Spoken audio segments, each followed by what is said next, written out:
Welcome to day one of our moth wing grid drawing. So this is a almost finished example. It's actually a drawing I did just for fun years ago when I was teaching up at the high school. And we did something very similar, and they all picked their own insect for, keeping it a little bit more simple here. We are all doing the same insect. We're all doing this moth. And we are going to be doing the contour lines on our grid paper today. So in your Google Classroom, you should have this document. You should have a blank grid.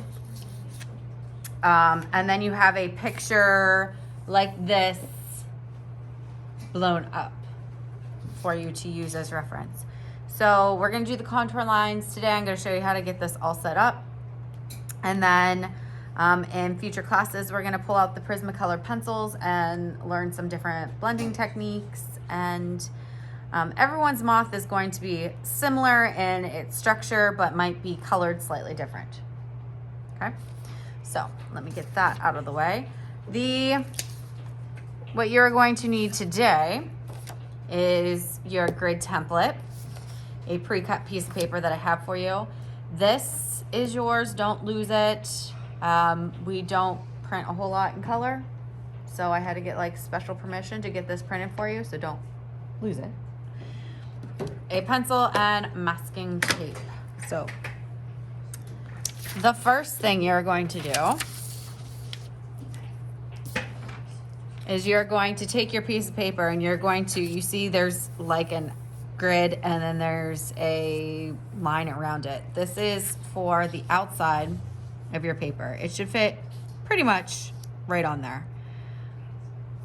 Okay. What you're going to do is carefully towards the edge of your paper, tape, maybe, if I can get the tape going.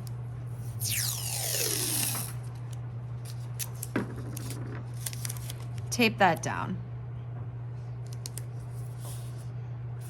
You really don't need more than one piece. If it makes you feel more comfortable, you can put a second piece on, but like I said, you really don't need it. Then you should be able, it's hard to see on the screen, but you should be able to see your grid through the paper. When you're actually working on it, you'll be able to see it a little bit better.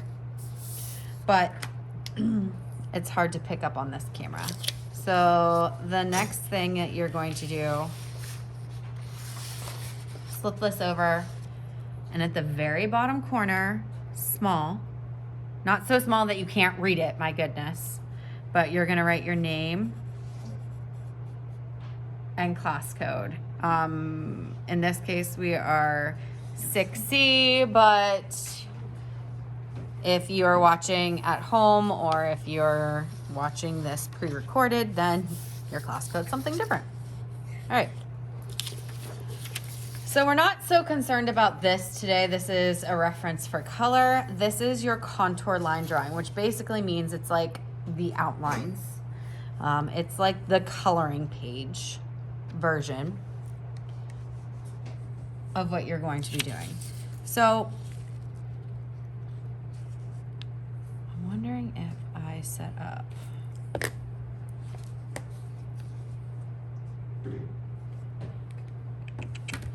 Trying to think how I can make you guys see this grid on screen. Can you see it at all? I can barely see it. Well, you're not gonna see it like super bright through there, but let me show you a trick. All right.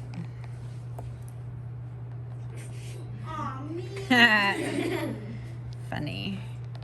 If you just open up photos, and nope, I got a better idea. If you open up sketches,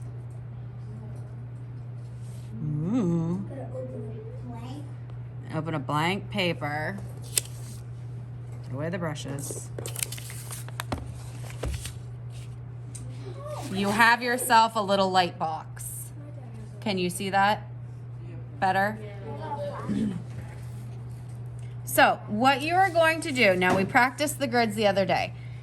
A grid is basically like a checkerboard that you set up on top of an image to give you reference points on where things cross lines.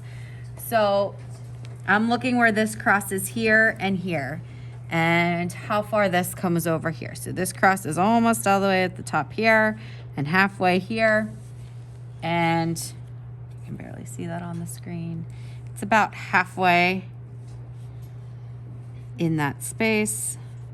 So lightly with my pencil, I'm gonna put that in there. This crosses down here. So I'm just working on the outline as we get started here. And these waves, do they have to be perfect? No, nobody's gonna tell if your wave is slightly off on the wing of an insect. This crosses about a quarter of the way up on this.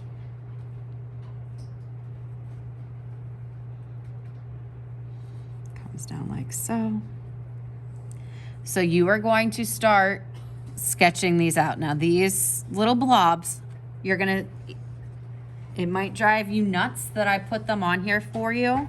I almost didn't, but when you are doing this coloring, you're gonna appreciate the fact that they're in there for you to use as reference. The lighter you draw, the better. Some common mistakes that I get with this particular part of the grid drawing is that kids draw the grid. The reason I printed this out for you, the reason that you have this available to you and underneath your paper is so that you don't have to draw the grid. If I were to just take this picture, I would have to do some measuring. I'd have to figure out how big it was, and then I'd have to divide it up into equal parts and draw the grid on top of it. And then I would have to measure that ratio onto another piece of paper and draw the grid. It's just a lot of extra legwork. I literally took out about 2 class periods by having this already ready for you to go. When you get to the high school, that is something that you are going to probably have to do. But I'm more concerned that you learn how to draw on the grid, and they can teach you how to make the grid when you get up there. Okay? Can you make the grid and somebody else draw the grid? No. Okay, so I don't need to show you how to do this. You guys know how to draw on a grid. You have experience drawing on a grid, and I'm going to just basically cut you loose. So the first thing you're going to do after this demonstration is you're going to get your blank grid paper. Remember, line your pre-cut paper up with the border around the grid. Tape it down, put your name real small in the back, and then get to drawing the contour lines or outlines on your paper. Another thing, at the very end of this project, a lot of these are gonna turn out awesome. I have faith. We have a very talented 6th grade. These are going to be 5x7s, which is a very easy size to mat and frame. So there's that. Questions on this? Okay.